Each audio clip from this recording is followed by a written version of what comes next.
The air in the shattered bell tower of a French church was thick with the dust of pulverized stone and the faint, sweet smell of decay.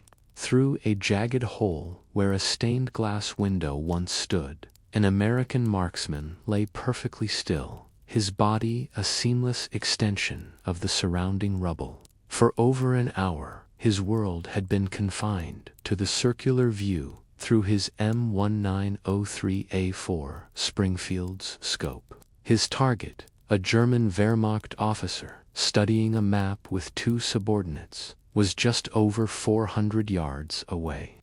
A deep breath, a slow exhale to steady his heart, and the gentle squeeze of the trigger. The rifle's crack was a violent intrusion into the tense silence, a sound that, for the marksman, signaled not victory, but the start of a desperate race against death. The romanticized image of the sniper as a lone, untouchable predator, a ghost on the battlefield dealing death with impunity, is a fiction born of distance and myth. The reality for marksmen in the Second World War was a grueling existence defined by profound isolation, constant gnawing paranoia, and the crushing psychological weight of their grim trade. They were not glorious hunters in the traditional sense. They were surgical instruments of war, thrust into a lethal chess match, where a single miscalculation or moment of hesitation meant their own demise. Their job was not just to kill, but to survive the immediate and overwhelming response that every single shot would inevitably provoke. The moment the bullet left the barrel, the sniper's role was violently inverted. He was no longer the hunter, he was now the hunted. Every soldier within earshot, every forward observer, every artillery spotter, and most terrifyingly, every enemy countersniper, now had a singular focus: find the source of that shot and eradicate it. The marksman in the church tower knew this with absolute certainty. He didn't linger to confirm his kill through his scope. His target collapsing was merely the opening bell for the next, more personal act of the drama, his own survival. He was now a high-priority target, marked for death by an enemy that would dedicate disproportionate resources to his elimination. This channel, Medieval Nocturnes, is dedicated to exploring these deeper, often overlooked realities of conflict and history.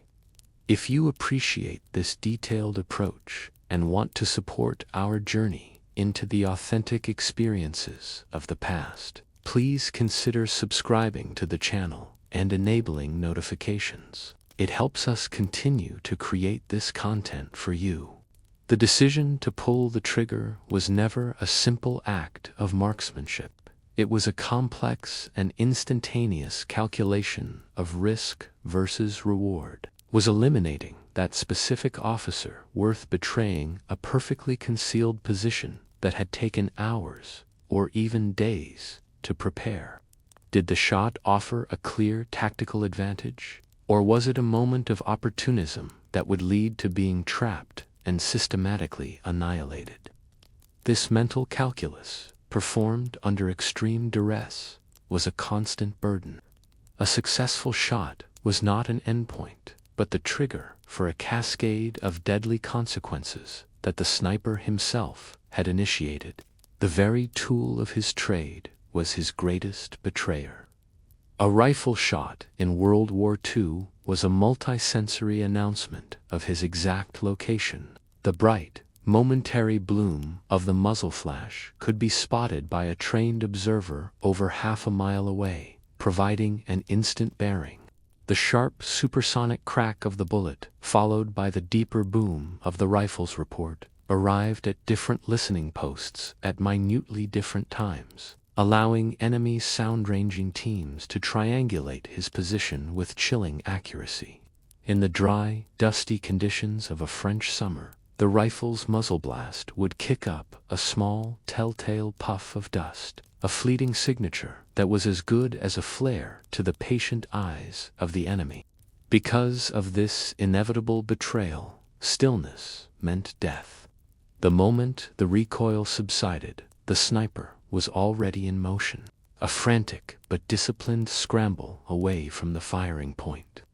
His mind raced to the escape route he had meticulously planned hours before. Every second he remained in that compromised bell tower, the enemy's net was closing. Artillery coordinators were receiving coordinates, mortar teams were adjusting their tubes, and specialized infantry units were beginning their methodical approach, all converging on the ghost they now knew was real.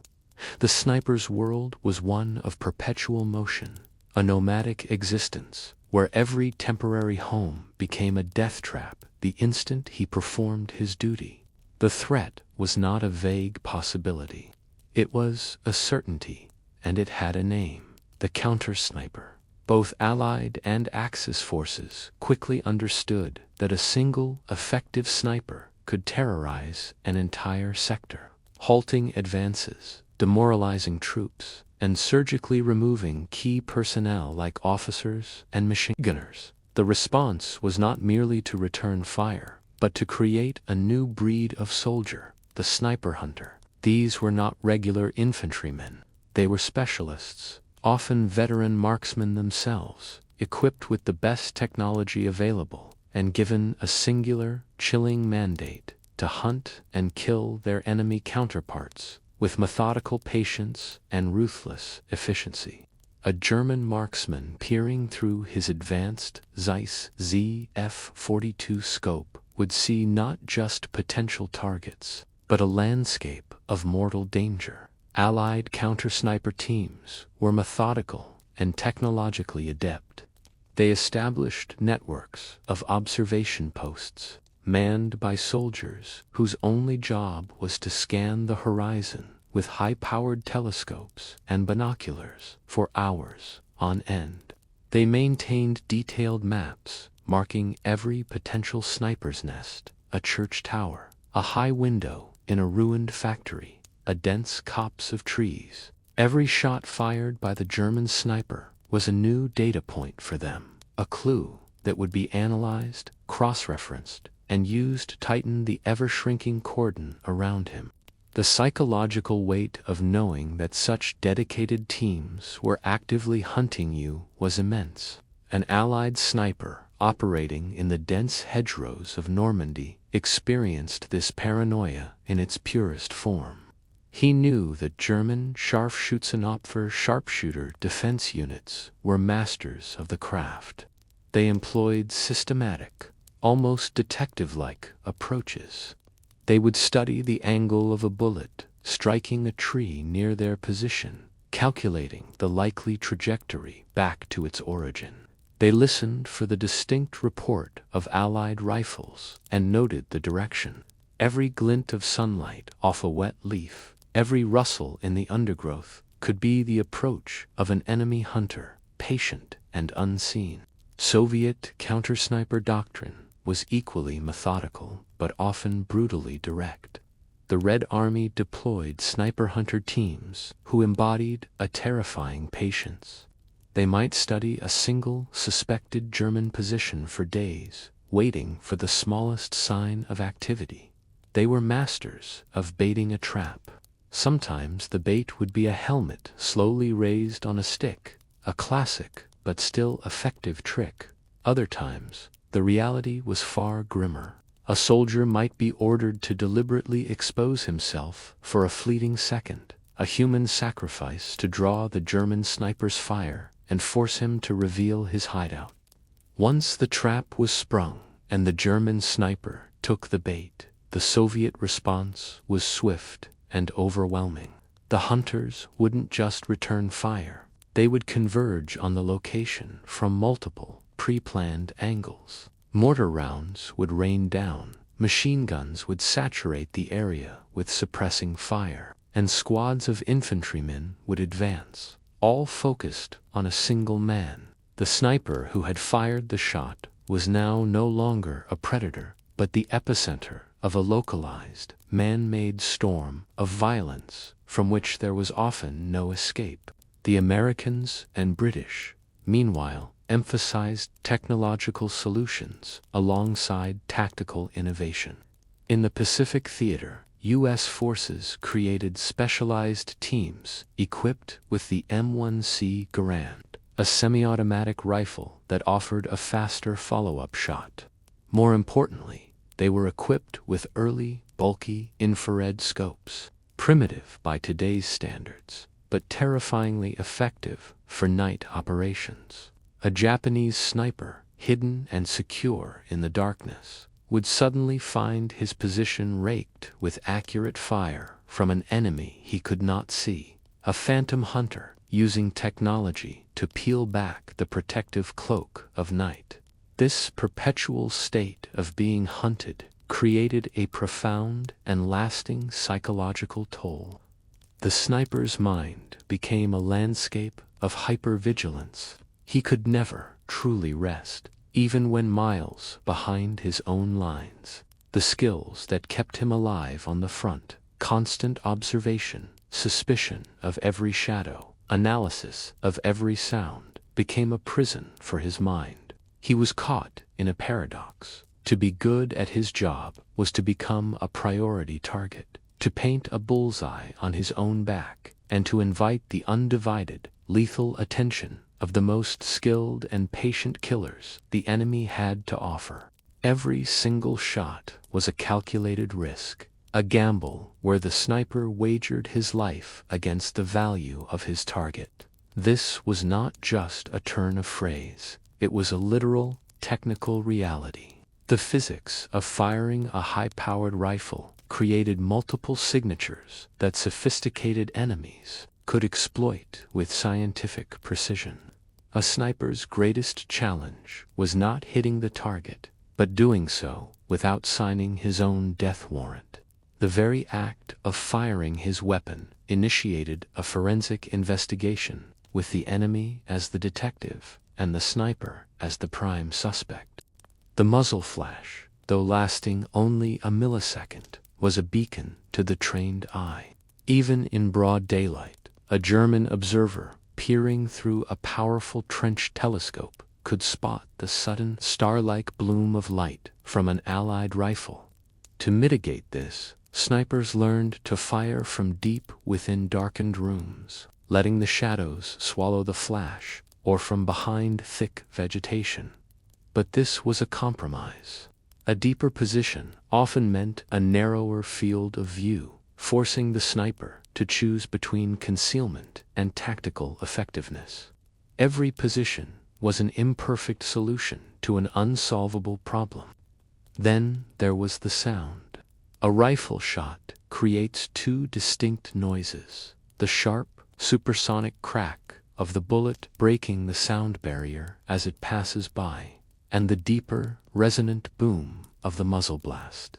Specialized counter-sniper teams would establish multiple listening posts at precisely known coordinates. Using stopwatches and simple trigonometry, they could measure the tiny delays in the arrival of the gunshot's boom at each post. Within minutes, they could plot these timings on a map, triangulating the sniper's location to within a few dozen meters, a margin of error easily covered by a mortar barrage or a machine gun sweep. In the dry, dusty landscapes of the Eastern Front or North Africa, the ground itself became a traitor. The powerful concussion from the rifle's muzzle would blast the earth, kicking up a small but distinct cloud of dust and debris.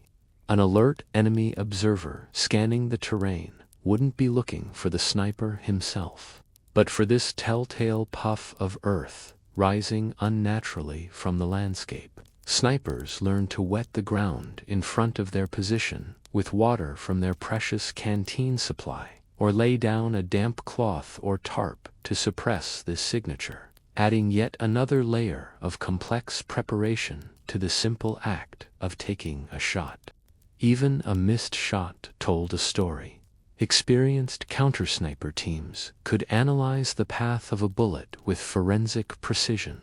A round striking a sandbag or lodging in the wall of a building left a clear entry hole. By examining the angle of this hole, they could work backward, tracing the bullet's trajectory through the air to a probable arc of origin. This data would then be cross-referenced with terrain analysis. Which windows, which ridges, which shell craters offered the necessary line of sight? The list of potential locations would shrink rapidly, and the hunt would begin in earnest. This constant, multifaceted betrayal by their own equipment forced snipers into a life of perpetual motion. The instant they pulled the trigger, their carefully chosen position was irrevocably compromised. This initiated a frantic, yet silent, race against the clock. They had to gather their gear and move to a pre-planned secondary position before the inevitable response arrived. There was no time to rest, no time to feel secure. The very ground they occupied had a time limit, and the clock started the moment the hammer fell. The physical demands of this constant relocation were immense. A sniper carried not only his rifle and ammunition, but also heavy observation equipment, camouflage materials, and rations and water for missions that could last for days. Moving this entire loadout quickly and silently, often by crawling on their belly through mud or rubble, required extraordinary physical conditioning. This wasn't a simple stroll to a new spot. It was a grueling, nerve-wracking ordeal, repeated after every single engagement, draining a sniper's physical and mental reserves with each shot fired.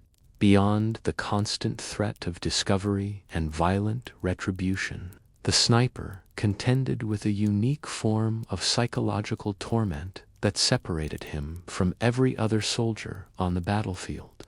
While an infantryman fought in the chaotic, impersonal storm of mass combat, and an artilleryman dealt death from miles away, the sniper killed with an unnerving intimacy. His primary tool, the telescopic sight, transformed warfare from a battle against a faceless enemy into a series of deliberate personal executions. The 4x magnification of a German ZF-42 scope or a Soviet PU scope did not just make a distant target larger. It brought a human being into sharp, undeniable focus. Through his lens, the sniper could see the weariness on an enemy's face, the way he shivered in the cold, or the casual smile he shared with a comrade. He could watch a man read a letter from home, eat his meager rations, or simply stare blankly into the distance, lost in thought. This was the terrible curse of the sniper's trade. He was forced to witness the humanity of his target in the moments just before he extinguished it. This act of killing was methodical, not reflexive. Unlike the frantic, instinctive shooting of a firefight, a sniper's shot was the culmination of patience, calculation, and immense self-control. And his job was not finished when the rifle fired. Training doctrine across all armies demanded that the sniper continue to observe through his scope to confirm the kill. He was a required witness to the direct consequences of his own action.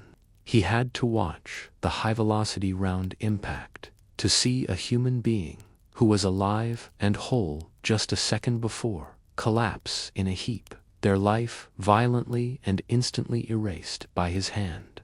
This enforced observation created a profound moral and psychological burden. The extended periods of surveillance required to identify targets and wait for the perfect shot created a strange, one-sided intimacy. A sniper might watch a particular machine gun nest for days, learning the crew's routines, their shift changes, their individual mannerisms. He became a voyeur, an unseen observer of their lives, before he became their executioner.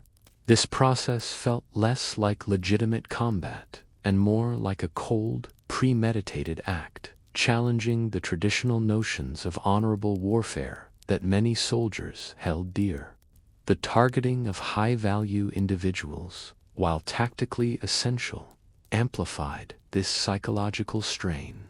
Eliminating an officer or a non-commissioned officer required extended surveillance, allowing the sniper to develop a sense of familiarity with his intended victim. He would watch the man give orders, study his maps, and interact with his subordinates. He would learn to recognize him as an individual leader before deliberately making his wife a widow and his children fatherless. This was the cold, brutal arithmetic of his role, disrupting the enemy's command structure, one personal assassination at a time. This intimate viewpoint stripped away the psychological armor that protected most soldiers. The enemy was not an abstract concept or a distant silhouette. He was the man with the photograph in his breast pocket, the one who looked exhausted after a long watch, the one who was simply trying to survive, just like the sniper himself. Every shot was a conscious decision to end a specific, observed life, and the faces seen through the crosshairs became haunting specters in the sniper's memory, ghosts that could not be exorcised by the justifications of duty or the anonymity of the battlefield. A sniper's success was a double-edged sword. Every confirmed kill that bolstered his reputation simultaneously painted a larger target on his back. An effective marksman quickly ceased to be an anonymous soldier. He became a priority target, a specific problem that the enemy would dedicate immense resources to solving. This transformed the war from an impersonal conflict into a deeply personal vendetta. Intelligence officers would be tasked with identifying him. Wanted posters might circulate with his description, and bounties might be placed on his head. He was no longer just a soldier. He was a marked man, hunted with a fervor reserved for the most dangerous of foes. This grim reality was compounded by the universal understanding that for a sniper, capture was not an option. While the Geneva Convention theoretically offered protections to all combatants, the on-the-ground reality was often brutally different. Snipers were widely regarded not as conventional soldiers, but as cold-blooded assassins who operated outside the perceived rules of honorable combat. An infantryman who surrendered could reasonably expect to be taken as a prisoner of war.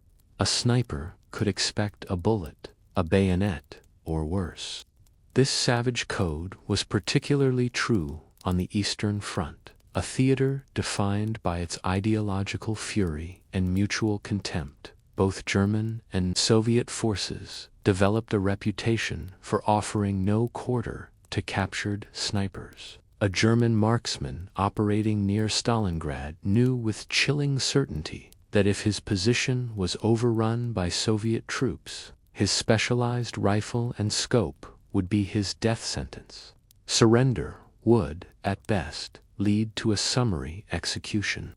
More likely, it would precede a period of brutal interrogation and torture before death offered a final release. This knowledge haunted every decision, turning every concealed position into a potential tomb. The same unwritten rule applied in the Pacific. American snipers fighting in the dense jungles of islands like Peleliu or Okinawa knew that capture by Japanese forces was a fate to be avoided at all costs. Japanese military culture, which viewed surrender as the ultimate dishonor, held a particular disdain for the patient, unseen methods of the sniper. Captured marksmen were often subjected to horrific treatment, their specialized role marking them for the most extreme forms of retribution. This stark reality forced many snipers to adopt a grim contingency plan, saving the last bullet not for the enemy, but for themselves. This absolute terror of capture reshaped the sniper's tactical calculus. Every decision was filtered through a lens of ultimate consequence. There was no safety net. There was no falling back to the relative security of a prisoner of war camp. This meant that escape and evasion were not just tactical options. They were the central pillars of survival. Every firing position had to have a secure, concealed, and well-rehearsed withdrawal route. Any position that could be easily encircled was a death trap, no matter how advantageous its field of fire. This constant, underlying terror contributed to the sniper's profound sense of isolation. He operated alone or in a two-man team, separated from the relative safety of the platoon. But his deepest isolation was psychological. He was a man apart, engaged in a form of warfare whose practitioners were tacitly denied the final, desperate hope of surrender. He fought with the chilling knowledge that there was no way out but to kill, to escape, or to die, a heavy burden to carry alone in the silence between shots. The modern image of a sniper is one of technological superiority. A warrior equipped with a laser rangefinder, a ballistic computer, and a rifle capable of surgical accuracy at over a mile. The reality for his World War II predecessor was a world away, a harsh realm where success depended not on advanced equipment, but on an intimate mastery of tools that were, by today's standards, laughably primitive. The sniper was a precision artist, forced to work with crude instruments, and the limitations of his gear created constant, life-threatening challenges. The heart of his arsenal was almost universally the bolt-action rifle, a design that had changed little since the late 19th century. Whether it was the German Kar 98K, the Soviet Mosin-Nagant, or the American Springfield M1903, the fundamental mechanics were the same. After every single shot, the sniper had to manually perform a sequence of movements. Lift the bolt handle, pull it fully to the rear to extract the spent cartridge, push it forward to chamber a new round, and rotate it down to lock the action. This process, taking several critical seconds, was a period of profound vulnerability.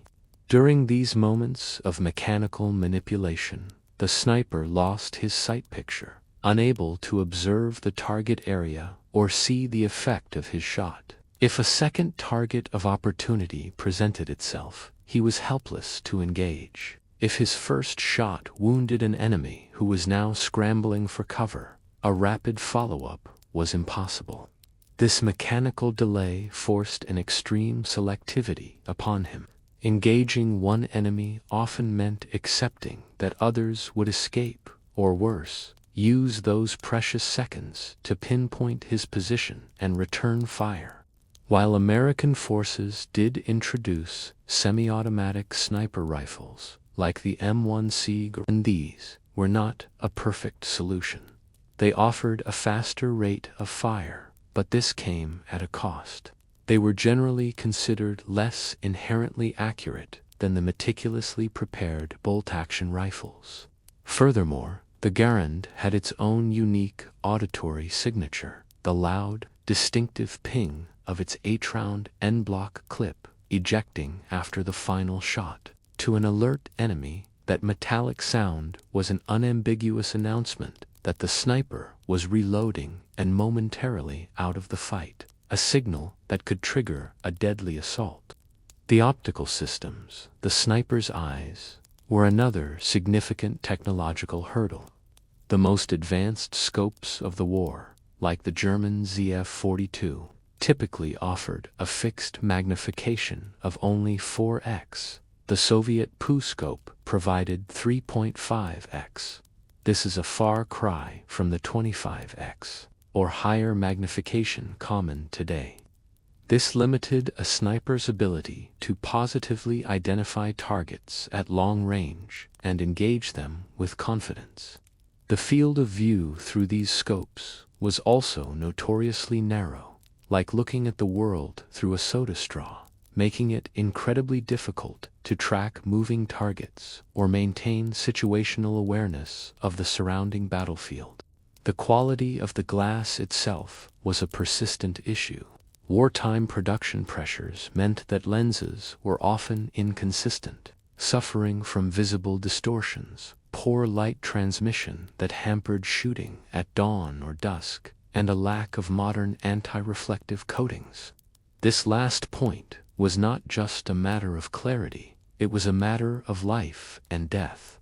Uncoated lenses were highly susceptible to internal reflections, which could create a scope glint. A flicker of sunlight catching the objective lens could send a flash of light visible for over a kilometer, a tiny, star-like beacon that would betray the sniper's exact position to any watchful enemy. Beyond the fundamental limitations of their design, the optical sights of World War II were notoriously fragile and unreliable, prone to failures that could render a sniper completely ineffective at the most critical moments. The brutal conditions of the battlefield were a harsh test for these delicate instruments, and it was a test they often failed. One of the most common and maddening problems was internal fogging. A sniper, huddled in the relative warmth of a cellar or dugout, moving into the sub-zero temperatures of a Russian winter, would watch in despair as condensation instantly formed on the inside of his scope lenses, turning his view of the battlefield into an impenetrable milky blur. Unlike modern nitrogen-purged optics, wartime scopes were sealed with primitive gaskets that were highly susceptible to moisture. This internal fogging wouldn't simply wipe away, it could render the scope useless for hours or even days, until it could be carefully disassembled and dried in a secure, warm environment, a luxury rarely afforded to frontline soldiers.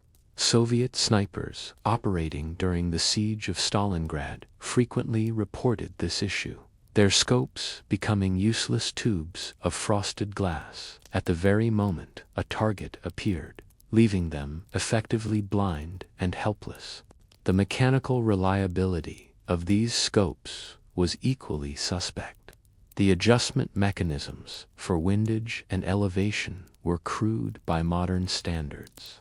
Many lacked the positive, tactile clicks that allow for precise and repeatable adjustments. A sniper would turn a simple screw, estimating the correction based on vague markings. Under the heavy, repeated recoil of a high-powered rifle, these adjustment screws could work themselves loose, causing the rifle's zero to wander. A perfectly aimed shot could fly harmlessly wide simply because the scope had failed to hold its settings, a catastrophic failure that still announced the sniper's position to the enemy. The reticles inside the scopes were starkly simplistic. Snipers worked with basic crosshairs or standrail, designs that offered no assistance for the complex calculations of long-range shooting. There were no built-in markers for range estimation or bullet drop compensation, features that are standard today. A German sniper had to estimate the range to a target using nothing but his own experienced judgment, comparing the size of a man in his scope to a memorized mental chart. He then had to remember the precise trajectory of his ammunition and apply the correct holdover, aiming a specific distance above his target to account for the bullet's drop, all based on an estimated range and executed with a primitive reticle.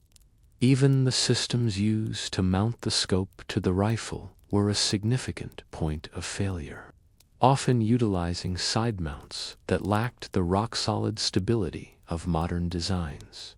These brackets were prone to shifting, a hard fall, an accidental knock against a wall, or even the cumulative stress of hundreds of rounds of recoil could cause the entire scope to become misaligned. A shift of even 1/1000th of an inch at the rifle would translate to a miss of several feet at 400 yards.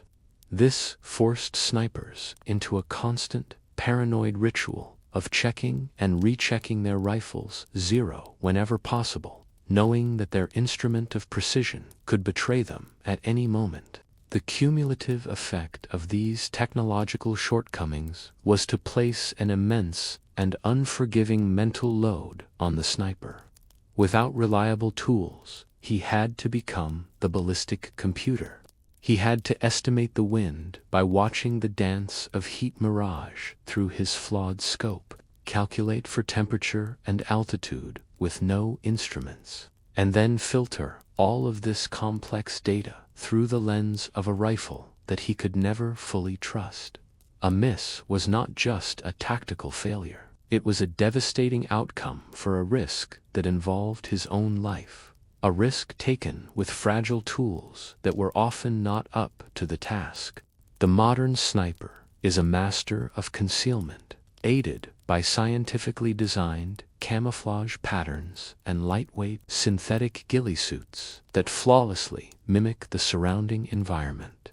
For the World War II marksman, however, invisibility was not a piece of high-tech equipment he could simply put on. It was a constant, grueling, hands-on struggle, a desperate art of improvisation using the most basic and primitive materials, where a single mistake in appearance could be fatal. German snipers were arguably issued some of the war's most advanced camouflage, including reversible smocks featuring patterns like the famous splitter-tarn or splinter design. Yet even these were crude solutions. The patterns were based on artistic interpretation rather than scientific analysis of visual perception, and they were designed for the specific temperate forests of Western Europe. In the snow-covered plains of the Eastern Front, the ochre deserts of North Africa, or the gray, shattered ruins of Stalingrad, this advanced camouflage was next to useless, turning the sniper into a conspicuous silhouette against the wrong background. Soviet snipers, by contrast, operated with even more basic means, often relying entirely on their own ingenuity. Issued a standard khaki uniform, the Red Army marksman was expected to become his own camouflage expert. He would spend hours painstakingly attaching local vegetation, grasses, leaves, small branches, to his clothing and equipment using simple string or scraps of wire. This was not a one-time preparation. It was a continuous, exhausting chore.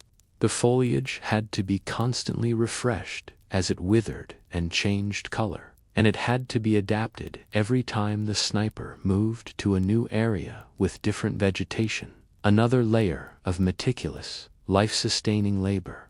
The iconic ghillie suit, when used at all, was a primitive and punishing piece of gear. Drawing on the traditions of Scottish gamekeepers, British and Commonwealth snipers would construct suits from heavy burlap netting, laboriously tying on strips of cloth and clumps of natural vegetation. These early versions were a far cry from their modern counterparts. They were incredibly bulky, heavy, and severely restricted movement. In the rain, they would absorb water like a sponge, becoming a miserably cold and crushingly heavy burden. They were also a significant fire hazard, a terrifying vulnerability in a world of tracer rounds and artillery bursts. Face camouflage, now a simple matter of applying scientifically formulated, sweat-proof paint, was then a crude and messy affair. A sniper would use whatever was at hand to break up the pale, recognizable shape of his face. Most often, this meant smearing his skin with mud or the black soot from a piece of burnt cork. When camouflage paint was available, it was a greasy, uncomfortable paste that would run with sweat, clog pores, and offer little durability in harsh weather, requiring constant reapplication. Ultimately, the primitive state of camouflage technology meant that a sniper's survival depended less on his equipment and more on his innate understanding of fieldcraft. He had to possess an almost animalistic instinct for concealment. He had to understand the subtle play of light and shadow, the way textures change with distance, and how to use natural terrain to break up his own silhouette. His greatest tool of invisibility was not a uniform, but an iron discipline, the superhuman patience required to remain utterly motionless for hours on end, until his body became just another feature of the landscape. The sniper fought a constant two-front war. On one front was the human enemy, the skilled hunter seeking to end his life. On the other was a far more relentless and indiscriminate foe, the environment itself. Forced to remain exposed and immobile for inhuman lengths of time, the sniper was uniquely vulnerable to the savage extremes of the climate. More often than not, the battle for survival was not against a bullet, but against the simple, brutal physics of heat and cold. Nowhere was this truer than on the Eastern Front during the horrific winters, when temperatures plunged to 40 degrees below zero. The very air became a weapon. Metal rifle parts grew so cold that they would instantly freeze to any exposed flesh, turning the bolt handle of a Mosin-Nagant or Kar-9 8K into a torture device that could strip the skin from a sniper's palm. Yet, wearing thick mittens made the delicate control required to squeeze the trigger an impossible feat. It was a constant, agonizing compromise between frostbite and combat effectiveness. The equipment, already fragile, failed completely in the numbing cold.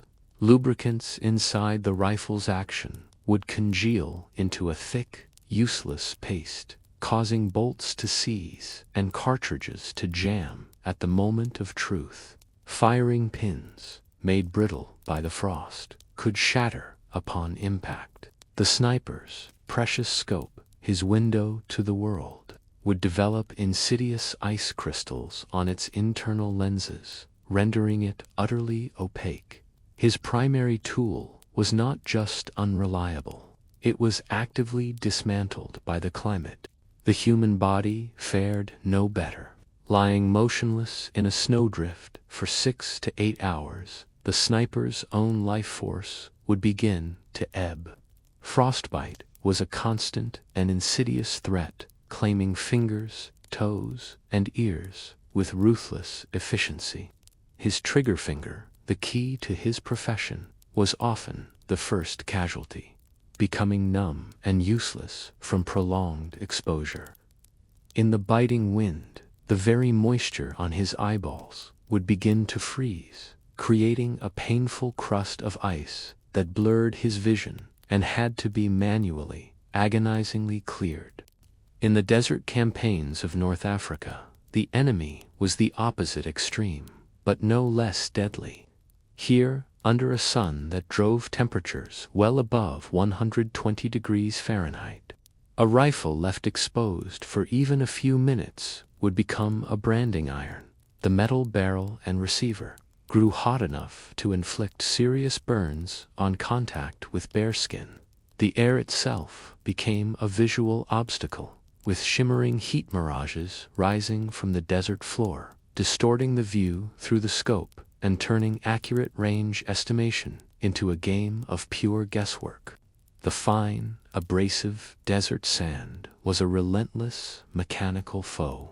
It worked its way into every crevice of the rifle's action, grinding away at the tight tolerances required for accuracy and causing frequent jams.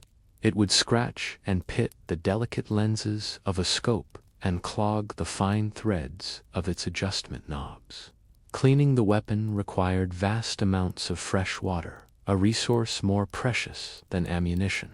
The sniper was forced into an impossible choice: use his canteen to hydrate his own body, or to maintain his only means of defense. Whether it was the soul-crushing cold of Russia, the searing heat of the desert, or the omnipresent boot-sucking mud and rain of Western Europe, the environment was a constant, oppressive force. It attacked the sniper's body, his equipment, and his will to fight. A relentless siege that offered no respite and no possibility of retreat. The romantic myth of the sniper often portrays him as a natural-born hunter, a man with innate gifts of marksmanship and fieldcraft. The grim reality was that sniping is a complex discipline of learned skills, and the training programs of World War II were often inconsistent, rushed, and dangerously inadequate. Many marksmen were sent into the most demanding and perilous role on the battlefield with only the most rudimentary preparation, forced to learn the true lessons of their craft in the unforgiving crucible of combat, where the slightest mistake was fatal. The German army's sniper schools, while considered among the war's best, still had a fundamental flaw. They excelled at producing superb marksmen, soldiers who could achieve incredible accuracy on a controlled firing range.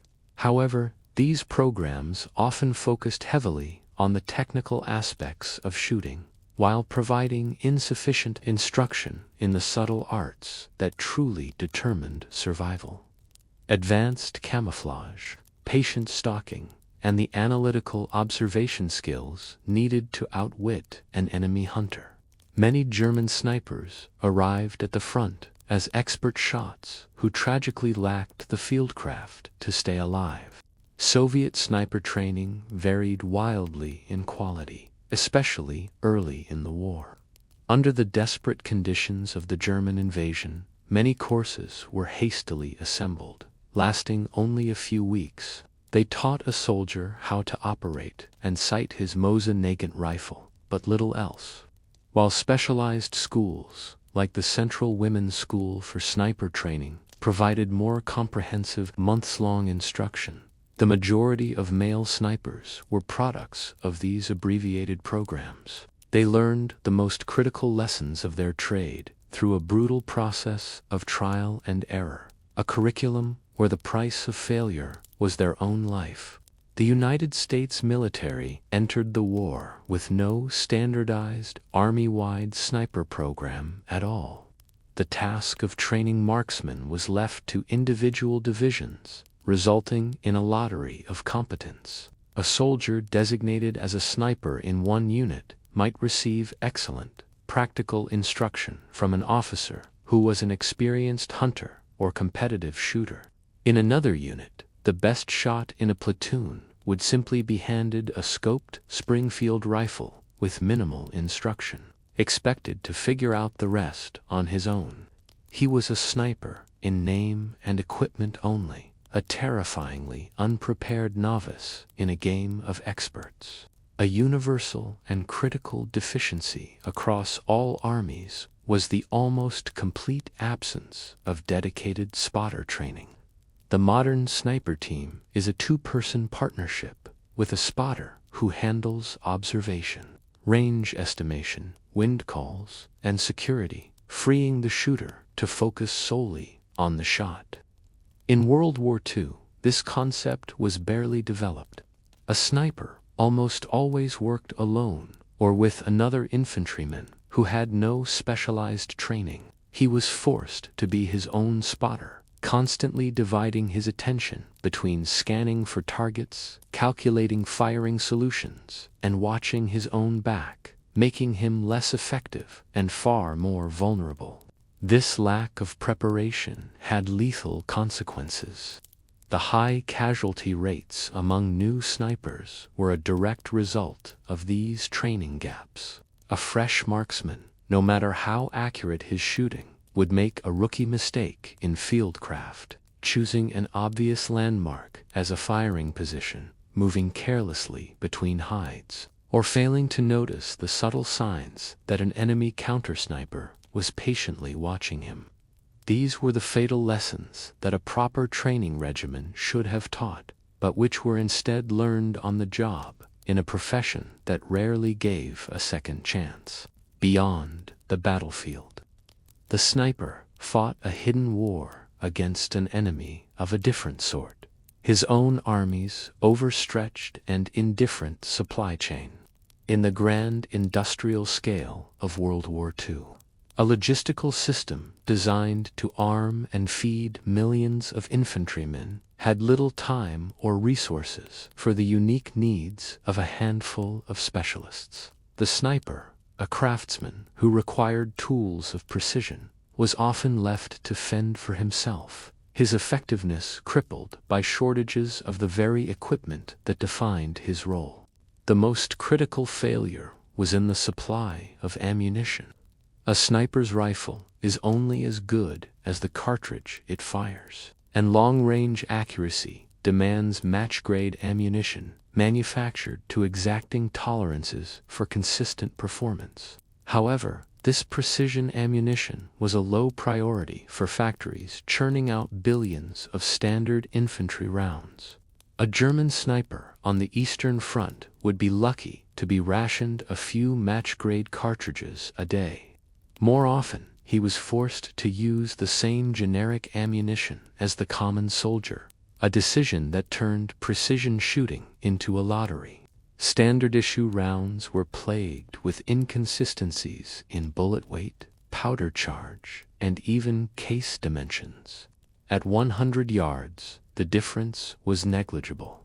At 500 yards, it could mean a shot missing its mark by several feet. This forced snipers into desperate, improvised quality control. Upon receiving a new supply, an experienced marksman would risk his position to test-fire several rounds from different boxers, searching for a batch that grouped consistently. He would then hoard these precious, proven cartridges, knowing that the rest of his supply was little more than a source of loud noises.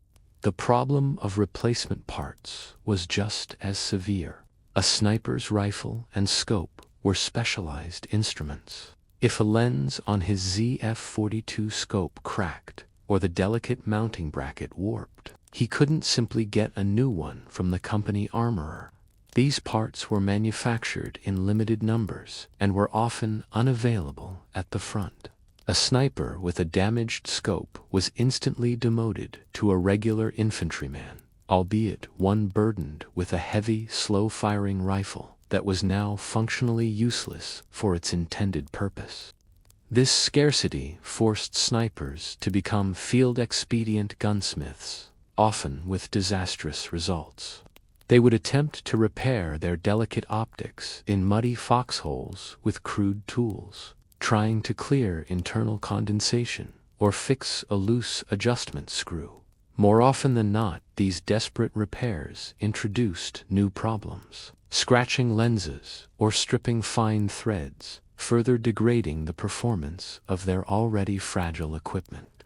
The specialized tools and clean environments needed for proper maintenance were a distant dream. This logistical neglect extended to all of the sniper's specialized gear. Proper camouflage clothing was a rarity.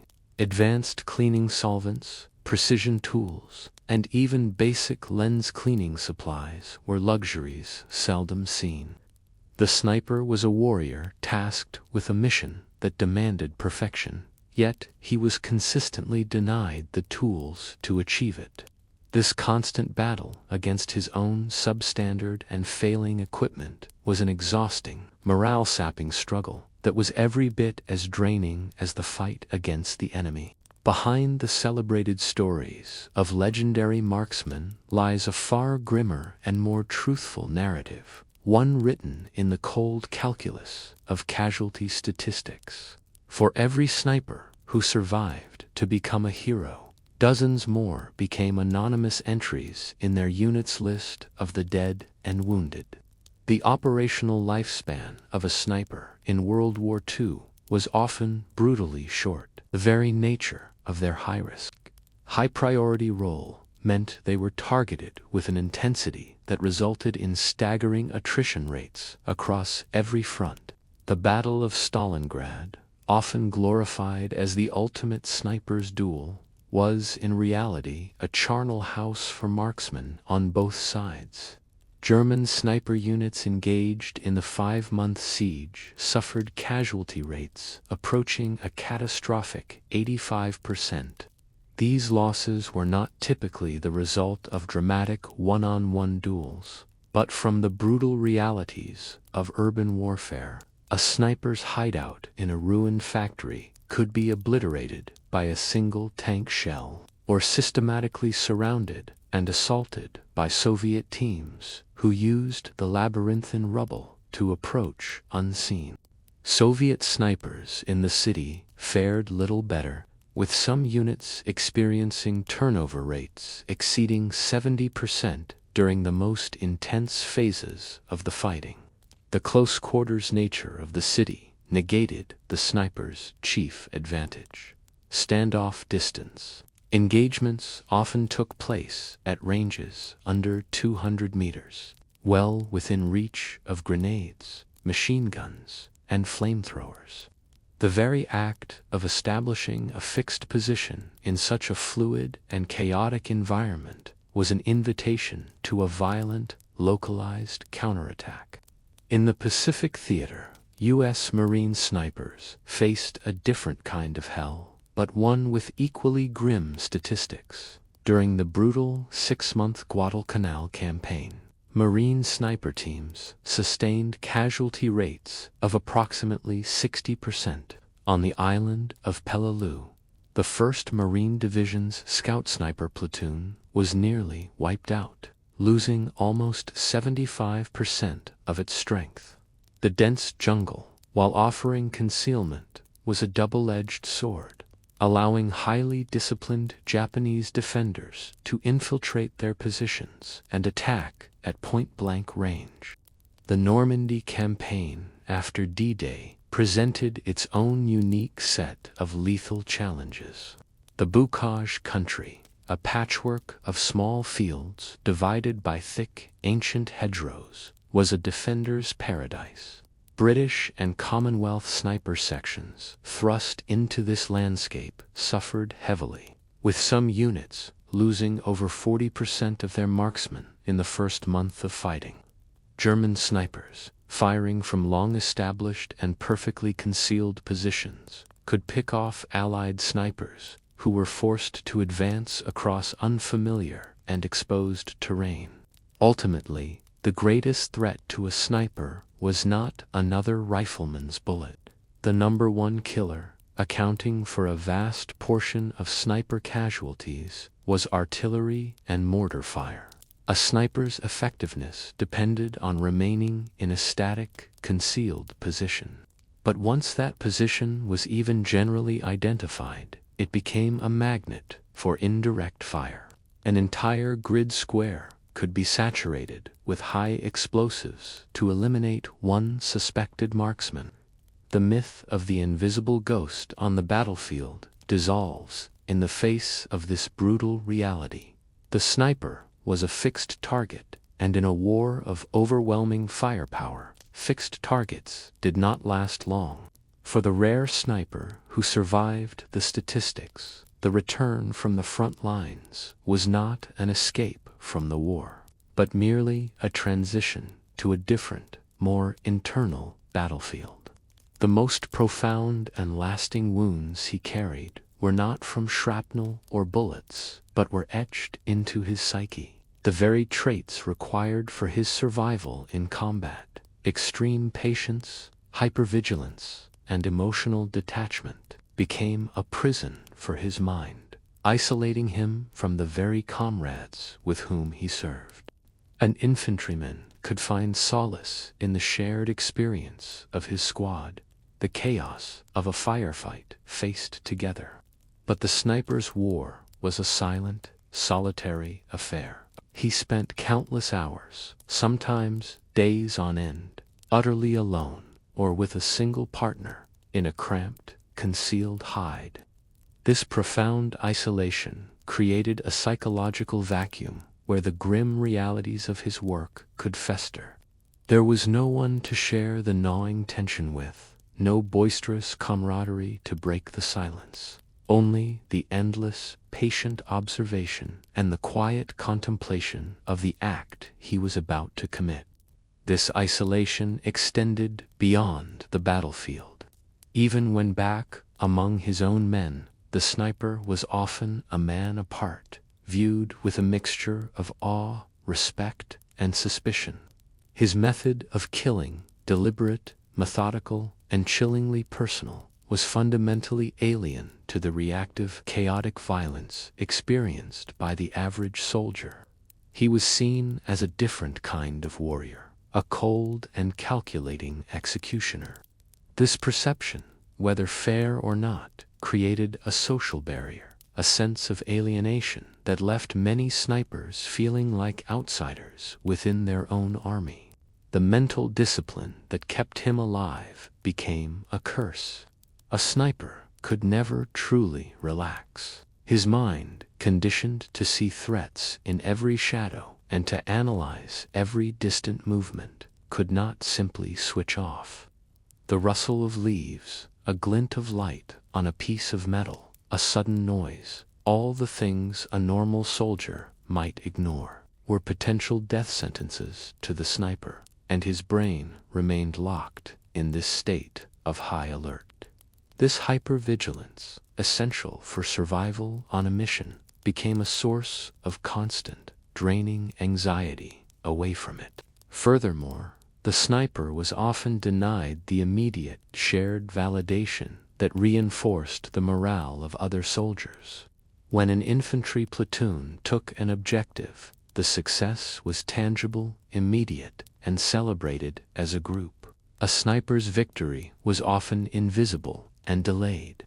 He might eliminate a key enemy officer, disrupting an attack that was planned for the next day. But he would never receive the immediate feedback or shared sense of accomplishment. His triumphs were as quiet and solitary as his methods, further deepening his sense of detachment from the larger war effort. The faces he saw in his scope did not vanish when the mission was over. They became intrusive memories, replaying in moments of quiet reflection, or invading his dreams as recurring nightmares. This was the unseen wound he carried, the burden of intimate, observed killing.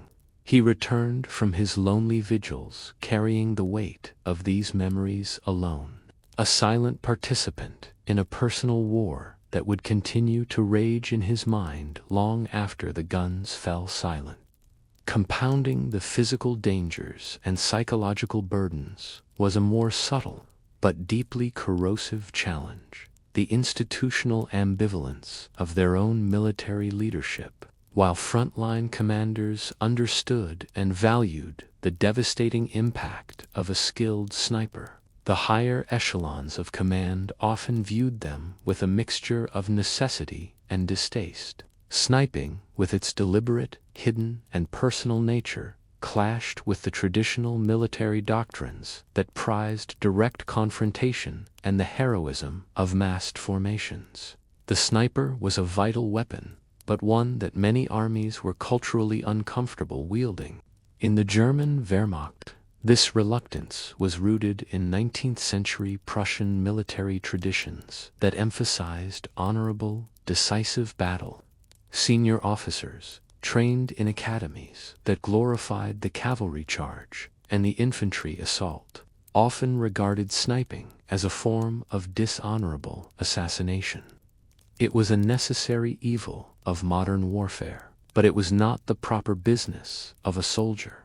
This attitude meant that while a sniper's tactical value was undeniable, his achievements were often given less weight and formal recognition than those of a tank commander or an infantry officer.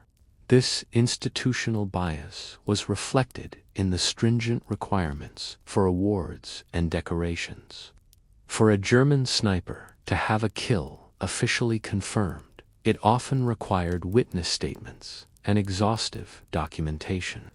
For a soldier in a conventional role, decorations could be awarded based on his participation in a successful unit action. Without such a granular level of proof, even legendary marksmen like Matthäus Hetzenauer, with over 300 confirmed kills, only received high honors after persistent and strenuous advocacy from his immediate superiors, battling a bureaucracy that was inherently suspicious of the sniper's solitary trade. Soviet attitudes were complicated by ideology. The Red Army's doctrine was built on the power of the collective, the heroism of the masses. The concept of the individual supersoldier ran contrary to this ethos. While the state propaganda machine would famously elevate certain snipers, like Vasily Zaitsev, to legendary status, these were calculated exceptions designed to inspire the masses. For every Zaitsev who became a hero of the Soviet Union, there were dozens of equally lethal marksmen whose incredible achievements went deliberately unheralded, subsumed into the anonymous accomplishments of their unit to preserve the focus on the collective. Among the Western Allies, the issue was less about honor or ideology and more about institutional neglect. The American military, with its vast industrial might, placed its faith in overwhelming firepower. In artillery barrages and bombing campaigns, the contribution of one man with a rifle, however skilled, could seem almost insignificant by comparison. Sniping was often treated as an auxiliary capability, a task for a skilled rifleman, rather than a dedicated military specialty deserving of its own doctrine, training programs, and recognition. This meant the sniper was a man caught in a paradox. He was tasked with one of the war's most dangerous and psychologically demanding jobs. He was relied upon by the infantry squads, whose lives he protected daily. Yet, to the larger military machine, he was often a ghost, his unique skills poorly understood, and his accomplishments undervalued. He was an essential component of the war effort, who was simultaneously treated as an outsider by the very institution he served. For some snipers, the lack of recognition was not a matter of bureaucratic oversight or cultural ambivalence. It was a matter of official policy. The most skilled and trusted marksmen were often plucked from their regular units and absorbed into the clandestine world of special operations and intelligence. Their war was not fought on the visible front lines, but deep within enemy territory, a shadow conflict where success was measured in secrets kept and missions were so sensitive that they were intentionally erased from the official records. German snipers attached to the elite Brandenburg Commando units were tasked with these higher-risk operations, infiltrating Soviet lines, sometimes dressed in enemy uniforms. They would operate for weeks at a time, their objectives being the strategic disruption of the enemy's rear echelon. Their targets were not random soldiers, but specific, high-value individuals, staff officers, railway officials, communications specialists. The elimination of such a target could halt a planned offensive or cripple a logistical hub, an impact far greater than a dozen frontline kills. But these successes were top secret, their details locked away in classified files or deliberately never recorded to protect the methods and identities of the agents involved. On the other side, the Soviet NKVD, the state's formidable security agency, deployed its own special-purpose sniper teams, operating alongside partisan groups deep behind German lines. Their mission was often pure political warfare. They were the Kremlin's invisible hand, tasked with assassinating key German occupation officials, eliminating local collaborators, and fostering a climate of terror and uncertainty among the occupying forces. These were not military engagements. They were state-sanctioned assassinations, acts of war whose records were buried in the darkest archives of the secret police. The Western Allies employed their snipers in a similar fashion. Marksmen were attached to the American Office of Strategic Services, OSS, and the British Special Operations Executive, and parachuted into occupied territories like France and Burma. There, they acted as force multipliers, training local resistance fighters, and undertaking missions that required a surgeon's precision. Their job was to eliminate a specific Gestapo officer, a notorious collaborator, or a crucial enemy sentry to enable a larger sabotage operation. Their actions were vital, but for the sake of security, their individual contributions were deliberately obscured, credited only to the anonymous heroism of the resistance. The personal cost of this secret war was immense. These snipers faced risks that dwarfed those of their frontline counterparts. There was no friendly artillery support, no possibility of reinforcement, and no hope of being treated as a prisoner of war. If captured, they would be interrogated as spies, a process that would inevitably end in torture and execution. Yet, for all this incredible risk and sacrifice, there could be no public recognition. They were ineligible for most medals. Their stories could never be told to their families, and their names would never appear in the pages of military history. They were the ultimate ghost warriors, their heroism intentionally sacrificed for the sake of secrecy. For the sniper who survived the war, the official armistice was not an end to the conflict, but the beginning of a new, quieter, and often lonelier battle. The mental armor and predatory instincts that had kept him alive in combat became heavy, burdensome shackles in civilian life. He returned to a world that could not possibly comprehend his experience, carrying invisible wounds for which there was no diagnosis, no treatment, and very little sympathy. The war for him had not ended. It had simply moved inward. The 1940s and 50s had a primitive understanding of psychological trauma. While concepts like shell shock or combat fatigue were acknowledged, they were tailored to the experiences of conventional soldiers. The unique moral and psychological injury of the sniper, the burden of intimate methodical killing, and the crushing weight of solitary vigilance, was a pathology that had no name. The support systems available, where they existed at all, were woefully inadequate for these specific and deeply personal wounds. For the German sniper, the return was to a nation shattered and shamed. There was no hero's welcome, only the collective guilt of defeat and the horrors of the Nazi regime. His specialized role, easily and unfairly conflated in the public mind with the cold-blooded work of an executioner, made him a pariah. With the German military and its support structures completely dismantled, he was left utterly alone to deal with his trauma in a society that did not want to be reminded of the war or its warriors. The Soviet sniper returned as a victor, but faced a different kind of psychological prison. He came home to a totalitarian state that celebrated collective victory, but was deeply suspicious of individual suffering. Psychological trauma was not seen as a legitimate wound of war, but as a sign of personal weakness or even political disloyalty.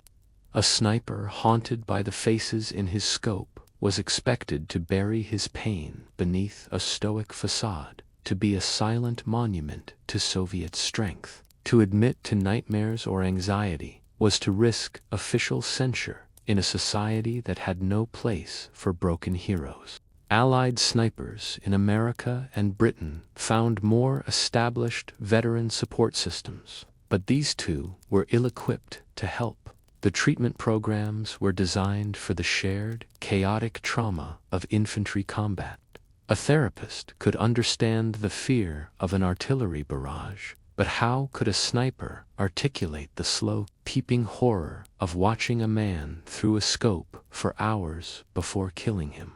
Unable to explain the true nature of their burden, many veterans simply suffered in silence, their experiences creating an unbridgeable gulf between them and their families, their friends, and the peaceful world they had fought to preserve. This inability to share was the core of their post-war isolation. Their memories were too graphic, their actions too deliberate, their perspective on life and death too fundamentally altered to be understood by civilians. And so they remained silent, the quiet men at the edge of society, fighting a long, undeclared war against their own memories. The final and perhaps cruelest aspect of a job that demanded everything, and, in the end, often left them with nothing. The final, quiet tragedy for many World War II snipers was that their extraordinary contributions were often poorly recorded, or not recorded at all. The very nature of their solitary, often clandestine work made it difficult to document through conventional military channels. As a result, the official historical record is a deeply flawed and incomplete testament to their service. For many marksmen, their legacy, like their wartime presence, remains a ghost in the margins of history. In the final, chaotic years of the war, the German administrative machine began to break down. As fronts collapsed and armies were encircled, the meticulous paperwork that characterized the Wehrmacht became a luxury that could no longer be afforded. Unit war diaries, sniper logs, and commendation reports were lost in retreats, burned to prevent their capture, or simply never filed. The detailed proof of a sniper's incredible record, painstakingly compiled over months of combat, could vanish in the smoke of a single artillery strike on a command post. The Soviet system had a different but equally obscuring problem: its ideological insistence on the collective. Individual achievements were deliberately subsumed into the accomplishments of the unit. A sniper who single-handedly broke up an enemy assault by eliminating its officers and machine gunners might see his actions recorded in the official report as simply, "The regiment successfully repulsed an enemy attack." This policy, meant to glorify the collective spirit, effectively erased the individual heroism of the marksman from the permanent record. American record-keeping was hampered by the decentralized and often improvised nature of its sniper programs. With no standardized doctrine, there was no standardized method for reporting a sniper's actions. The recognition of a marksman's achievements was often left to the whim of a company clerk or a battalion ES2 officer who had little understanding of the sniper's role. His vital contributions were often reduced to vague, impersonal lines in an after-action report, such as intermittent harassing fire was directed at enemy positions, with no mention of the man responsible. Even the tactical innovations pioneered by these snipers were seldom credited to them. A brilliant new technique for creating a concealed hide in urban rubble, or a clever method for baiting an enemy marksman, would be observed, passed along, and eventually absorbed into unofficial doctrine. Years later, it might appear in a formal training manual, but its origin would be attributed to institutional learning. Its creator, an anonymous soldier whose battlefield genius went officially unrecognized. Thus, the full story of the World War II sniper is one that can likely never be told. The records are too sparse, the classified files too deep, and the unwritten histories buried with the men who lived them. They were tasked with a job that required meticulous observation and precision, yet their own service was recorded with neglect and imprecision. This left many veterans without the final, lasting validation that every soldier deserves: an accurate and honorable accounting of their sacrifice in the official annals of the war they helped to win. The common perception of warfare is one of violent, strenuous action. But for the sniper, the primary physical challenge was the exact opposite: the grueling, torturous requirement of absolute stillness. He was a prisoner of his own position, forced to remain motionless in cramped and unnatural postures for hours, sometimes even days, on end. This enforced immobility was not a passive state of rest. It was an active form of physical torment that ground down the body with ruthless efficiency. Lying prone in a shallow ditch or contorted into a narrow space within a pile of rubble, a sniper's body would begin to rebel. Circulation would slow, and limbs would fall asleep, tingling with the fire of 1,000 needles. Excruciating muscle cramps would seize his back, legs, and neck. Every instinct would scream for him to shift, to stretch, to find a moment of relief. But he would have to consciously suppress these urges, knowing that the slightest unnatural movement could be a death sentence. This physical decay had dire tactical consequences. His own body, broken down by the strain of immobility, could betray him at the moment of truth.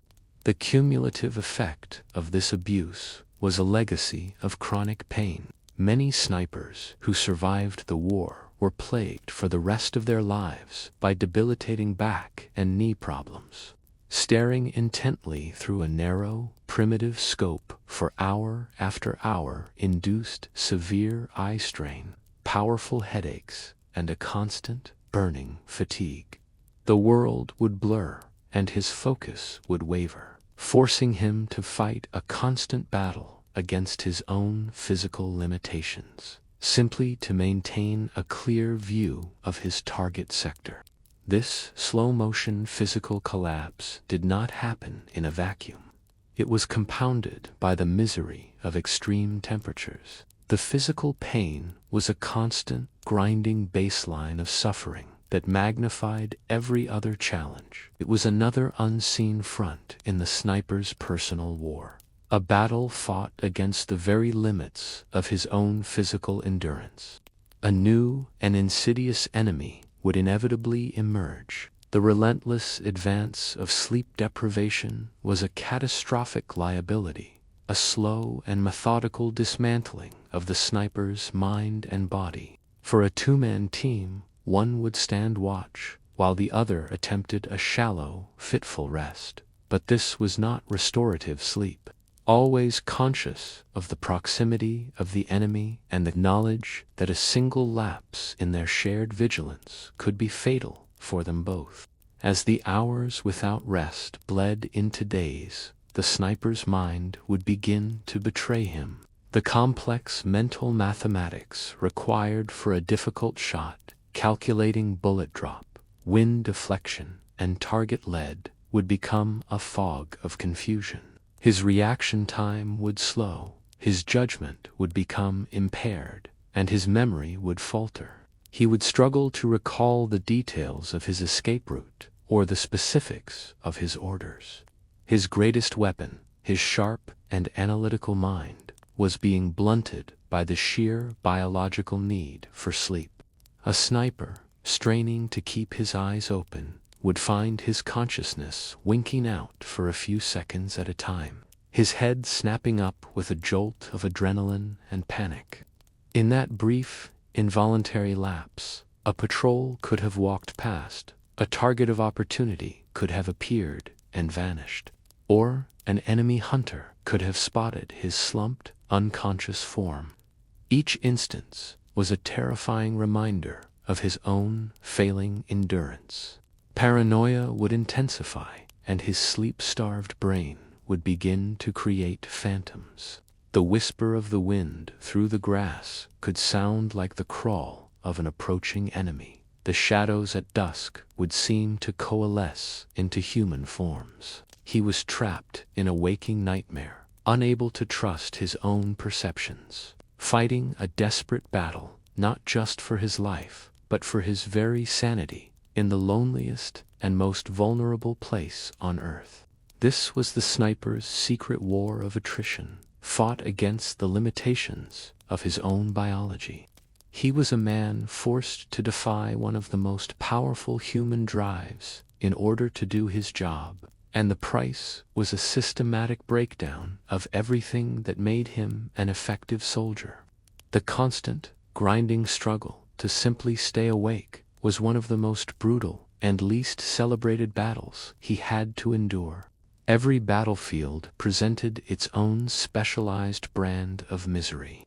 The fundamental challenges of the role remained the same, but each new landscape, from the frozen steppes to the tropical jungles, added unique and cruel layers of difficulty. The very ground on which the sniper fought was often as dangerous and hostile as the enemy he faced, forcing him to constantly adapt to new and unforgiving environmental threats. In the mountainous campaigns of Italy, snipers found themselves fighting on a vertical battlefield. The traditional prone position was often impossible, forcing a marksman to contort his body into awkward, braced stances on loose rock and scree, where the slightest shift could send him tumbling.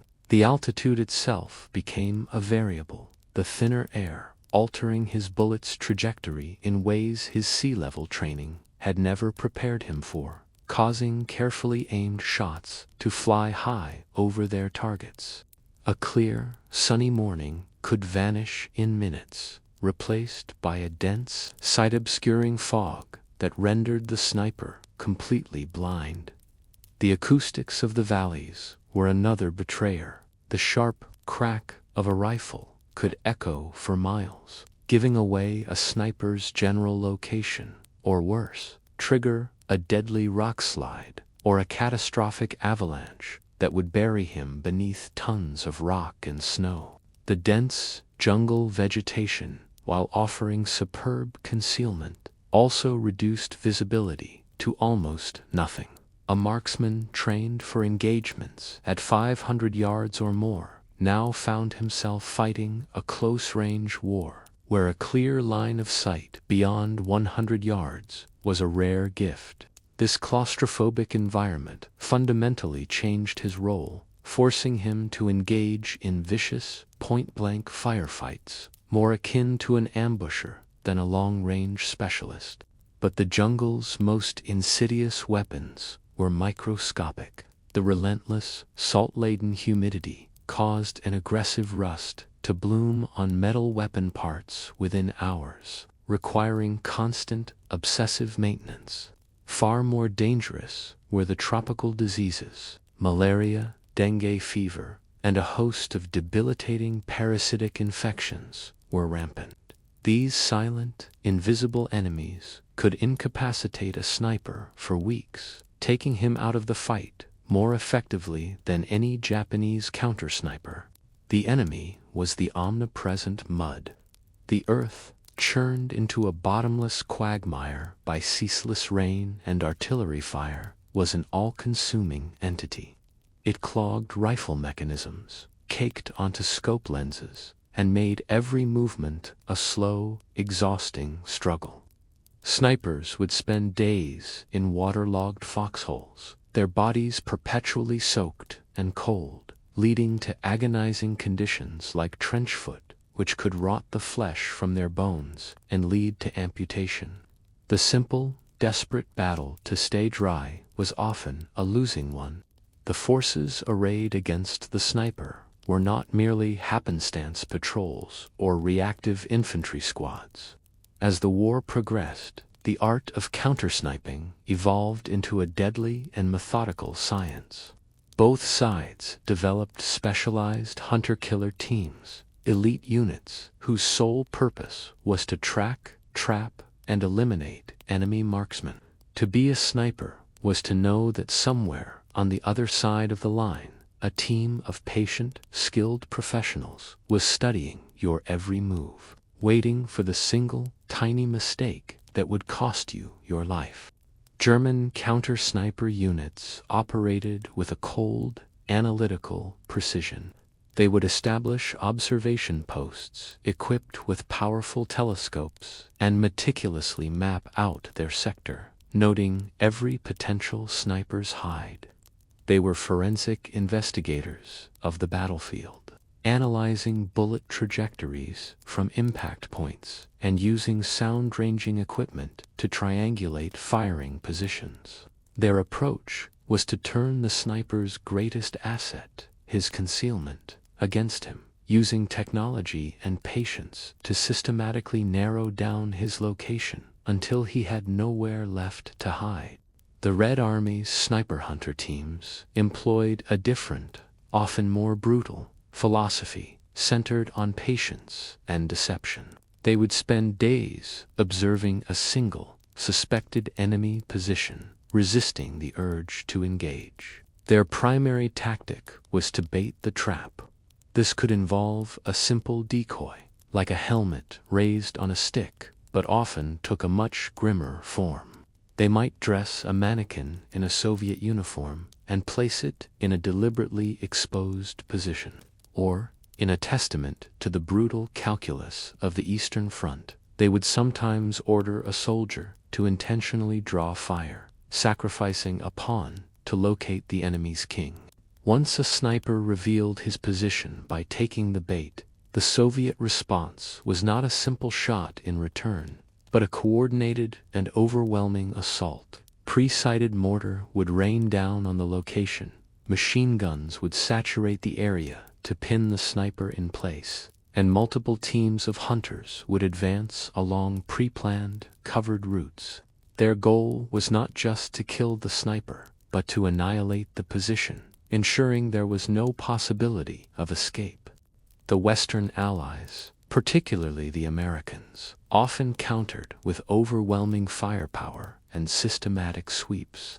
In the Pacific, if a Japanese sniper was known to be operating in a particular patch of jungle, a Marine counter-sniper team would not engage in a subtle duel. Instead, they would coordinate a methodical clearing operation. Mortars or naval gunfire would bombard the area to force the sniper to move, while multiple teams of riflemen and machine gunners would set up interlocking fields of fire along all likely escape routes. The goal was to make the area so dangerous that the sniper would either be killed in the bombardment or be forced to flee into a waiting ambush. This was the terrifying reality for the sniper. He was not just hiding from an army. He was being actively hunted by specialists. He knew that his every shot was a clue being analyzed by experts, that his patterns of activity were being studied, and that the enemy was using science, deception, and overwhelming force to orchestrate his demise. This knowledge created an unparalleled psychological pressure, the constant, gnawing fear that a patient predator was watching and waiting. A sniper's firing position, no matter how perfectly concealed, was never a sanctuary. It was a temporary tool with a strict expiration date. The moment a shot was fired, the clock started ticking, and the position was compromised. Survival demanded constant, methodical relocation. Yet, this life-saving principle introduced its own profound set of dangers. The journey between these temporary hides, the moments when the sniper was forced to move through contested ground, was often the most vulnerable and terrifying part of his existence. In the shattered urban landscapes of cities like Stalingrad or Aachen, movement was a journey through a series of pre-sighted kill zones. The rubble-strewn streets and alleys that a sniper had to cross were under constant observation by enemy eyes from countless windows and concealed positions. A marksman, burdened with his rifle and gear, crawling from the shell of one building to another, was a slow and tempting target. Each open space was a deadly puzzle to be solved, often requiring long waits for a diversion like an artillery barrage or a passing tank to provide a fleeting moment of cover. On the vast open steppes of the Eastern Front, the problem was the opposite, a complete lack of cover. The flat, featureless terrain offered little more than shallow shell craters for concealment. Daylight movement was an act of extreme desperation. Snipers were forced to move in the pitch black of night, navigating by compass and a memorized mental map of the terrain, crawling on their bellies for miles to avoid the roving eyes of German patrols and the flares that would periodically illuminate the landscape in a stark, unforgiving light. The dense bocage country of Normandy presented its own unique labyrinth of death. The same thick hedgerows that offered superb concealment for a static position became a death trap during movement. Every gate, every gap, and every corner was a potential ambush site for a German machine gun team or counter-sniper who had spent weeks learning the local terrain. For an Allied sniper, moving from one field to the next was a slow, agonizing process of scanning, waiting, and then dashing across a few yards of open ground, praying he hadn't been seen. Even in the jungles of the Pacific, where visual cover was abundant, movement was a betrayal. The thick vegetation was surprisingly noisy. The snap of a twig under a boot or the rustle of leaves against clothing could travel a significant distance in the dense, humid air, alerting hidden Japanese patrols. A Marine sniper had to move with the painstaking slowness of a stalking predator, knowing that a single careless sound could trigger a grenade or a burst of machine gun fire from an enemy he would never see. This constant, perilous movement was not improvised. It required hours of meticulous, high-risk reconnaissance and planning before the mission even began. The sniper had to identify and memorize multiple positions and the safest routes connecting them. He had to be prepared to navigate these paths in darkness, while wounded, or under the extreme stress of being actively hunted. The lethal chess match of the sniper's war was not just played from the hide. It was played in the terrifying, exposed moments in between. For a sniper, completing the objective was not the end of the mission. It was merely the end of the beginning. The final and often most dangerous phase was the extraction, the long, perilous journey back to friendly lines. After hours or days of operating in a sector, the enemy was no longer just suspicious of his presence. They were actively hunting him. Patrols would be intensified, likely withdrawal routes would be watched, and ambushes would be set. The sniper had to escape through a tightening net, his senses dulled by exhaustion and the immense strain of the mission he had just completed. The terror of being wounded during this final phase was absolute. For an infantryman, an injury brought the hope of a medic and evacuation.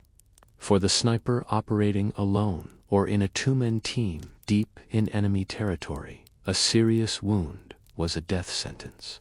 There was no one to call for help, no stretcher bearers on the way.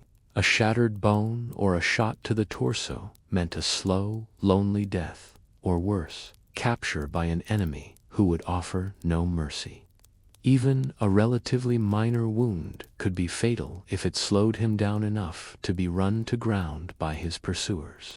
This sense of utter self-reliance was a heavy burden. A conventional patrol, if it ran into trouble during a withdrawal, could call for artillery support or covering fire from its parent unit. The sniper had no such lifeline. His survival depended entirely on his own stealth, cunning, and the quality of the escape plan he had formulated before the mission began. If that plan failed, if his primary route was blocked, there was no backup. He was a ghost in the machine of war, and his command structure could offer no tangible help. Once he was behind the enemy's gaze, the tools for aiding his own escape were pitifully limited. A smoke grenade, if he carried one, could provide a few precious seconds of concealment, but it was also a massive, billowing signal of his exact location and his intent to flee. His precision rifle, so effective for single, deliberate shots, was nearly useless for the kind of suppressive fire needed to break contact with an enemy force. He was an artist of stealth, and a loud, violent retreat was a contradiction of the very skills that defined his trade. Countless snipers were lost during these desperate attempts to return home. German marksmen, cut off during the Stalingrad encirclement, could only watch as their last avenues of escape vanished, their successful missions becoming the prelude to their own annihilation. Allied snipers in Normandy would meticulously plan a withdrawal route, only to find it teeming with German reinforcements rushed in to seal a breach in the line. The very success of a sniper's mission often guaranteed that the enemy would redouble their efforts to ensure he never made it back to report his success. The extraction was therefore the ultimate test of endurance, a final, grueling ordeal undertaken by a man already pushed to the absolute limits of his physical and mental stamina. The journey home was a long, slow crawl through the dark, fueled by little more than raw willpower, with the knowledge that every shadow could hold an enemy and every sound could be his last.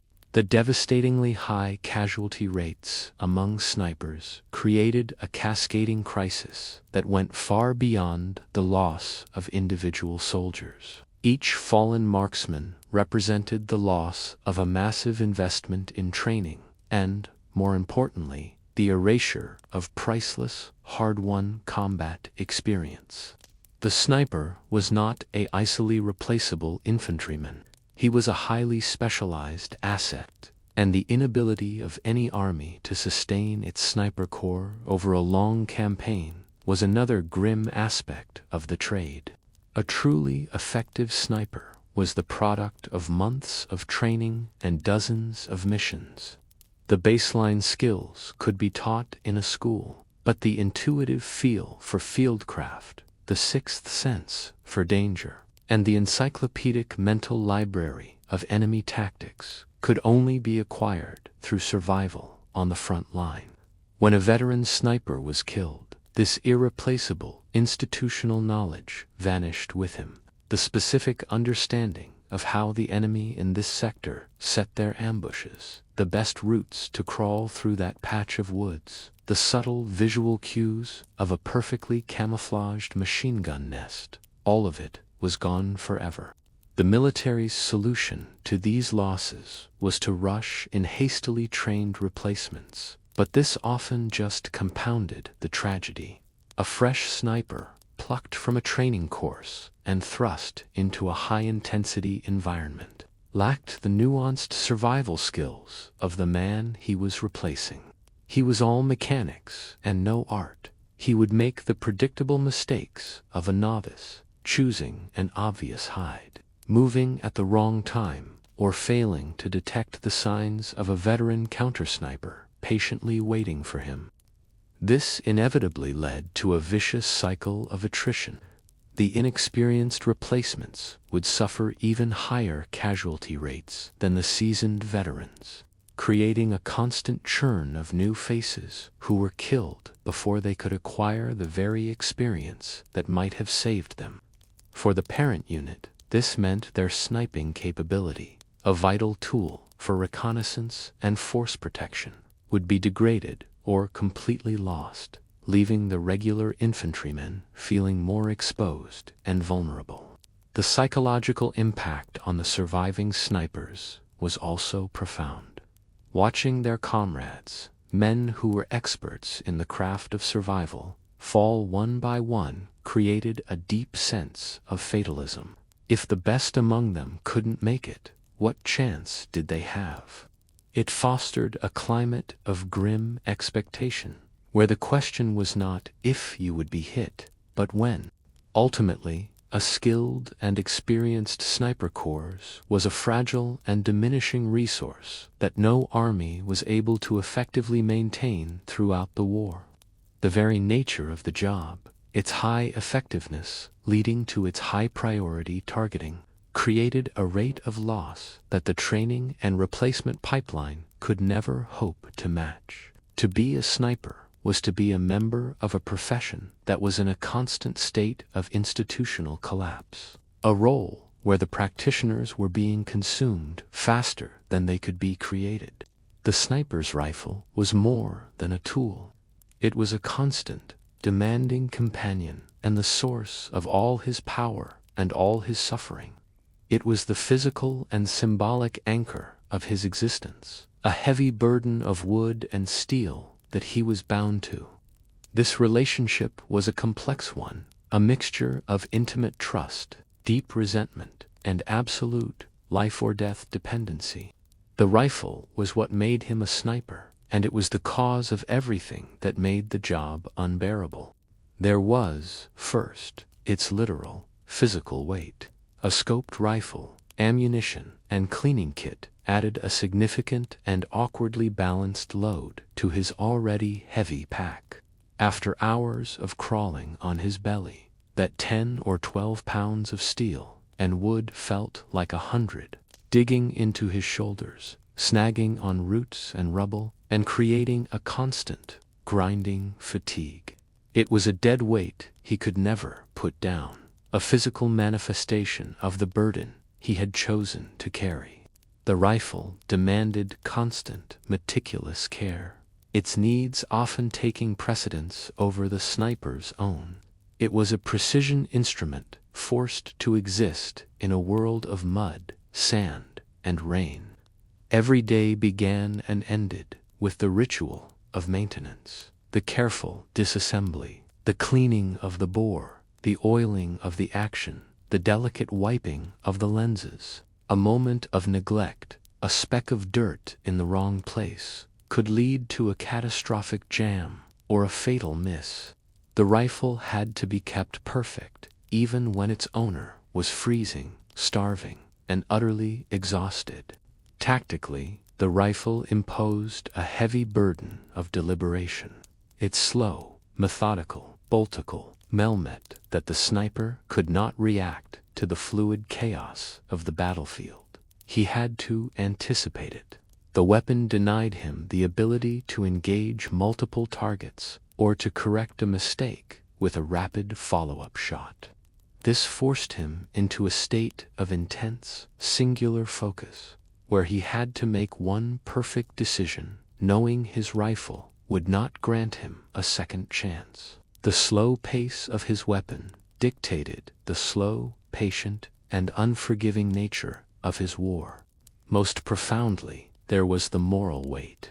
The rifle, through its telescopic sight, was the cold, glass and steel conduit for the intimate and personal violence that defined the sniper's psychological trauma.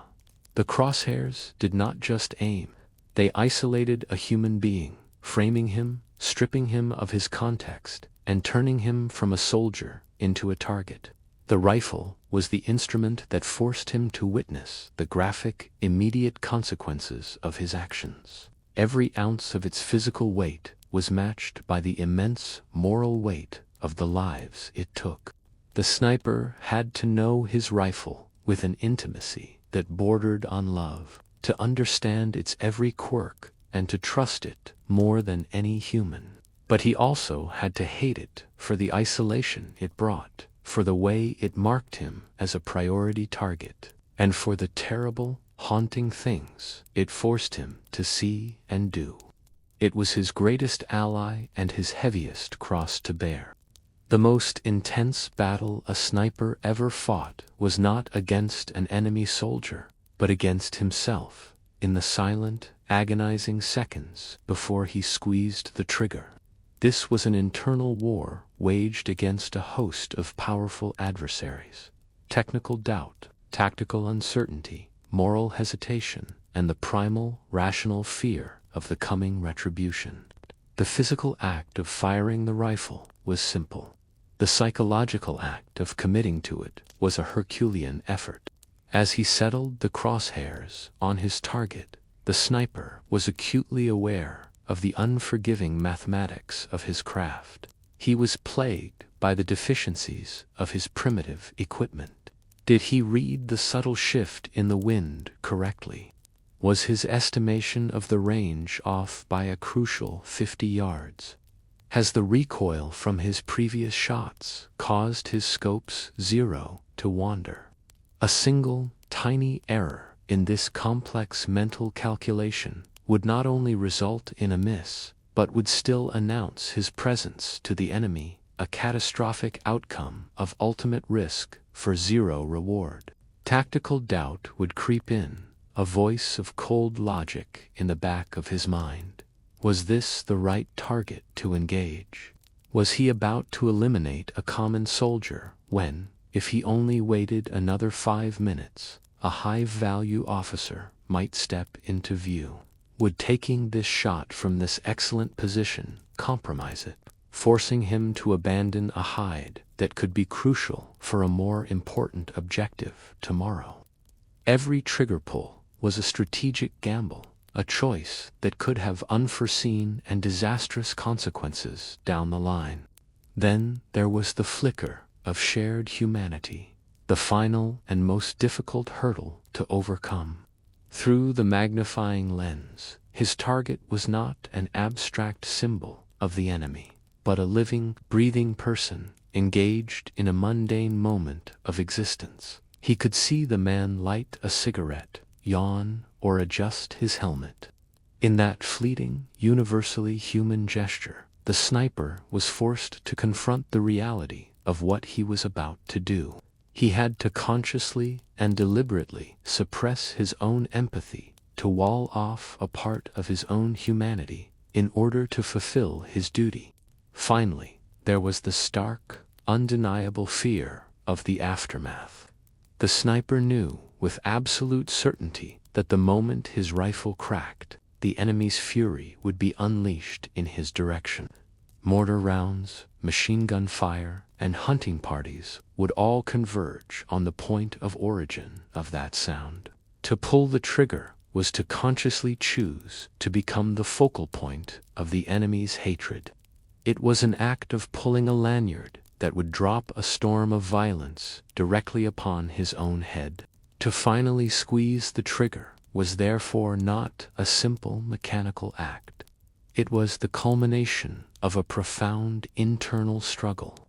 It was a triumph of iron discipline over a dozen powerful, logical, and deeply human reasons to remain silent and unseen. This invisible, internal war, fought and won in utter solitude before every single shot, was one of the most exhausting and utterly unacknowledged aspects of the sniper's grim profession. A cruel and deeply personal paradox lay at the heart of the sniper's existence. The better he was at his job, the greater the danger he was in. In most military roles, exceptional performance might lead to a promotion, a medal, or a safer assignment in the rear. For the sniper, excellence was a direct path to a more certain and violent death. His own success was the single greatest threat to his survival, turning him from an anonymous threat into a marked man who the enemy would spare no expense to destroy. An unknown sniper, taking occasional shots, was a tactical nuisance, but a marksman who proved to be consistently effective, eliminating officers, disrupting communications, and demoralizing troops day after day, quickly became a specific and named problem. He graduated from being a random danger to a personal nemesis for the enemy forces in his sector. His reputation, whispered in hushed tones by the infantrymen he protected, would inevitably cross the lines, and the enemy would begin to hunt him, not as a sniper, but as an individual. Once a sniper was identified as being particularly lethal, the resources dedicated to his elimination would escalate dramatically. It was no longer a matter for routine patrols. An entire infantry platoon might be tasked with the sole objective of finding and killing him. Specialized counter-sniper teams from other sectors would be brought in, Advanced detection gear, like sound-ranging equipment, would be deployed specifically to pinpoint his location. The full weight of the enemy's intelligence and tactical assets would be focused on a single man. This personal vendetta was a heavy psychological burden. It is one thing to be a soldier fighting an army. It is another thing entirely to know that you, by name or reputation, are the #1 priority for every enemy soldier for miles around. The sniper understood that his habits were being studied, his patterns of operation analyzed, and a sophisticated trap was being designed exclusively for him. This knowledge turned the already high-stress environment into a pressure cooker of paranoia. Furthermore, the sniper's own success actively made his job more difficult. As an enemy unit suffered repeated losses, it would adapt. Officers would remove their rank insignia. NCOs would stop holding meetings in exposed positions, and soldiers would learn to move with more caution and unpredictability. The easy targets would vanish. The sniper's past proficiency had the effect of hardening the enemy against him, forcing him to take ever greater risks for diminishing returns. This was the ultimate, bitter irony of his trade. He was, in effect, punished for his own skill. Every successful shot was another brushstroke on the bullseye painted on his own back. Every enemy soldier he killed was replaced by another who was now more cautious and more determined to find him. His reward for being good at his job was to face an enemy that was better prepared, better equipped, and more motivated than ever to ensure his destruction.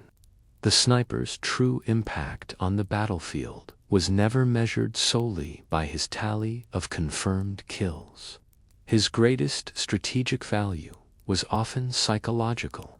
He was a weapon of terror, a ghost in the landscape whose unseen presence could paralyze an entire enemy sector, grinding advances to a halt and shattering the morale of even the most veteran troops.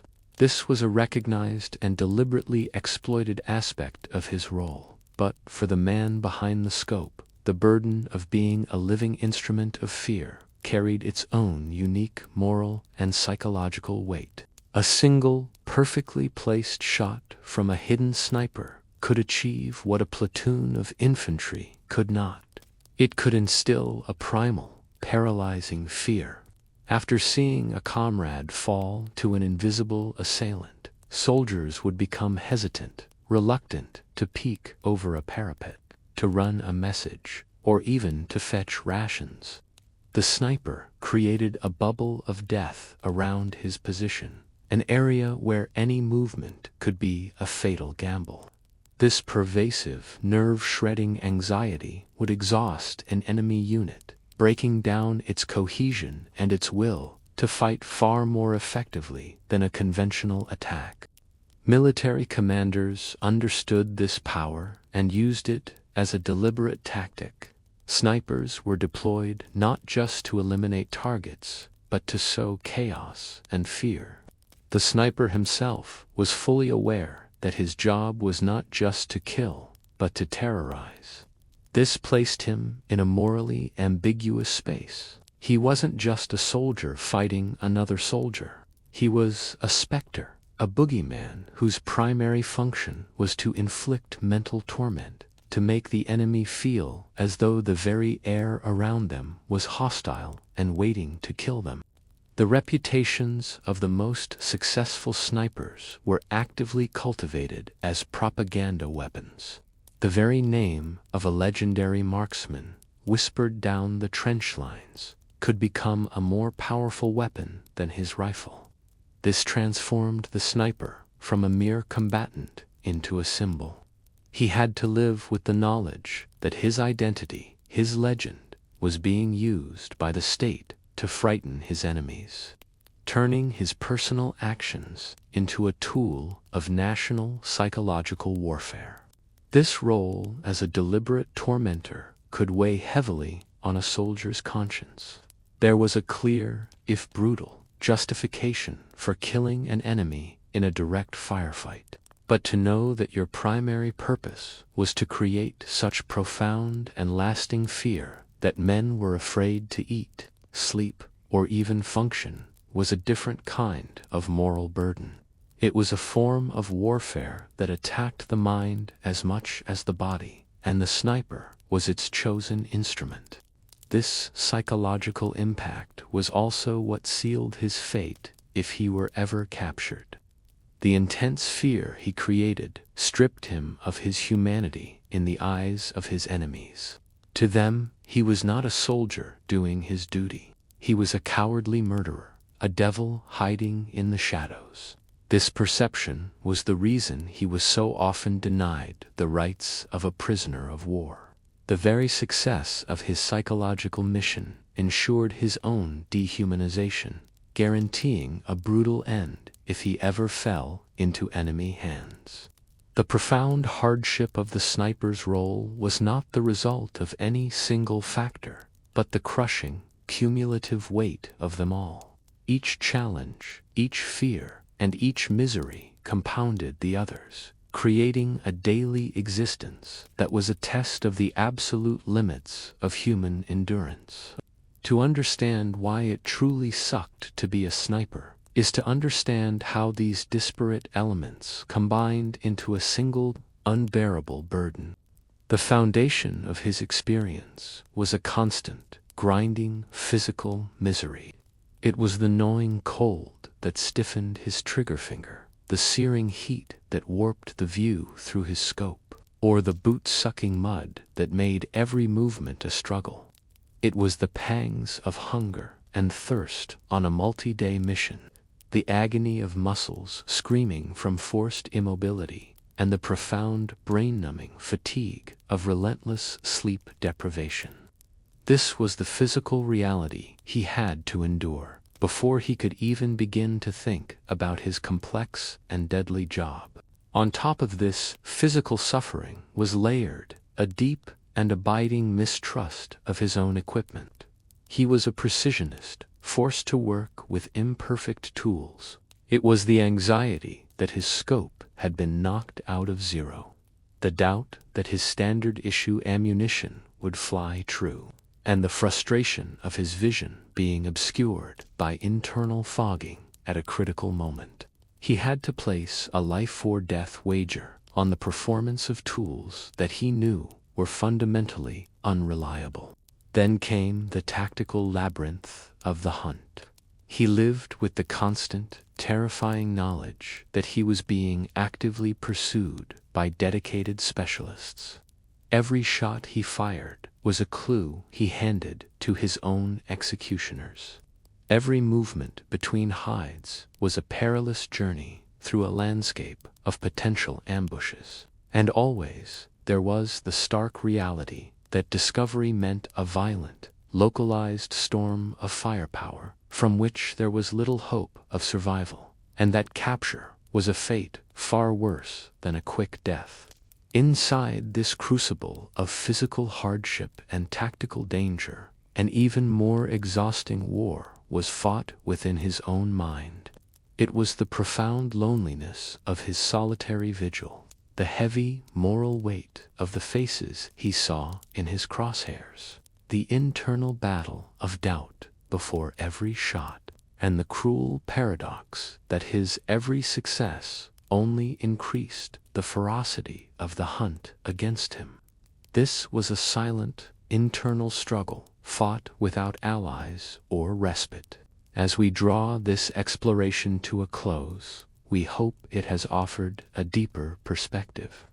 If you've found value in this detailed history and wish to support our channel, Medieval Nocturnes, please consider subscribing. It allows us to continue bringing these important, often overlooked stories to light.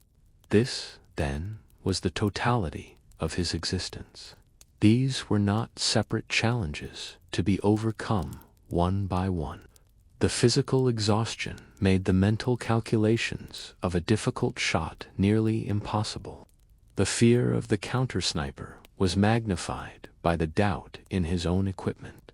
The psychological stress was amplified by the loneliness and the feeling of being an unappreciated cog in a vast military machine.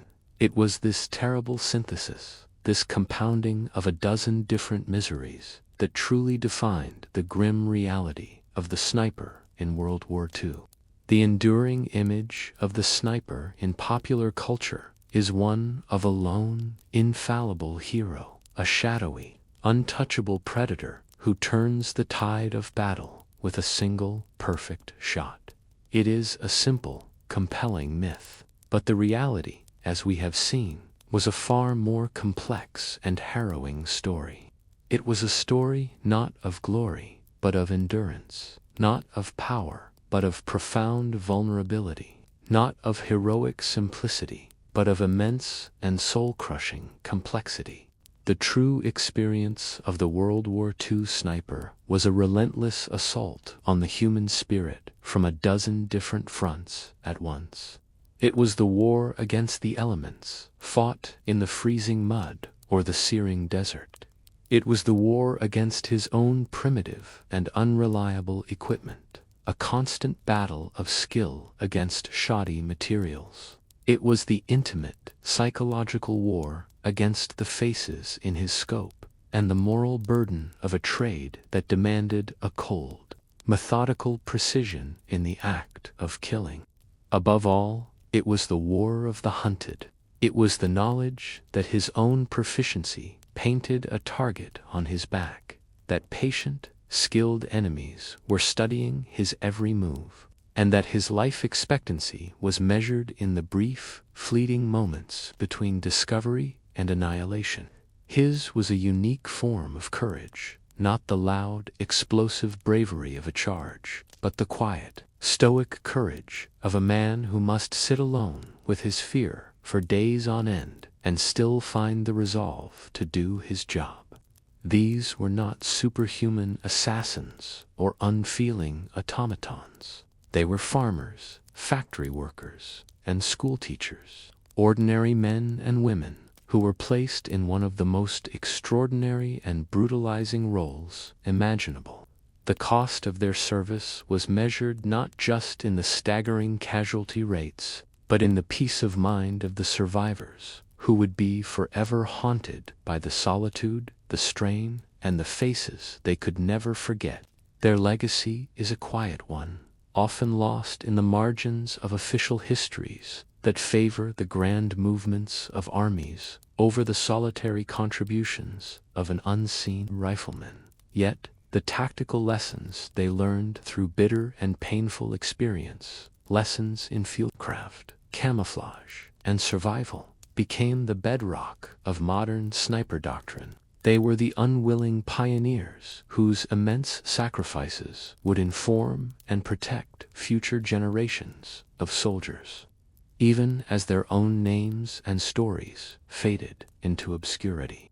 When we remember the sniper of that great and terrible war, we should endeavor to look past the myth. We should see not the untouchable ghost, but the vulnerable human being, a soldier who, armed with little more than a primitive rifle and his own failing endurance, performed one of the most difficult, most lonely, and most thankless jobs in the devastating history of human conflict. Thank you for joining us on this journey into the past. This has been Medieval Nocturnes.